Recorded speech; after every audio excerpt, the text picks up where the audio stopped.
AITA for not accepting a neighbor's backhanded apology. The other night, my partner and I were woken up by a neighbor's car alarm at 2:30 a.m. I got up thinking it might have been one of our cars and grabbed all the keys to disarm the alarms. Turns out it was a neighbor's car. The alarm went on for another 5 minutes with no one in that house waking up to turn it off. I went over to the house to knock on the door to let them know. Unfortunately, their front door is behind locked gates, which I didn't want to go through out of respect for their privacy. Eventually, the neighbor next door to them called, and someone finally came to the front window to try to disarm the alarm. They tried to disarm it 10 plus times, honestly, probably closer to 20, without success. I got impatient and yelled out for them to come outside and sort it. Eventually, the alarm was turned off. I couldn't go back to sleep for another 2 hours and only got 1 hour of sleep after that. I ended up sleeping in and was nearly late to work. But crap happens, and I moved on. It's just life in a neighborhood. Unfortunately, the owner of the car didn't feel the same way.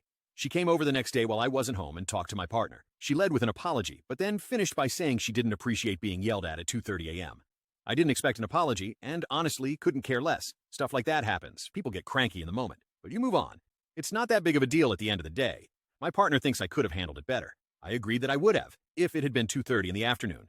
But at 2:30 in the morning, you can't expect people to be woken up in a good mood. I think the neighbor only came over to apologize so she could take a jab at me and feel justified, instead of owning the fact that she woke people up. Am I the asshole for laughing at the idea of going over and apologizing after receiving a backhanded apology?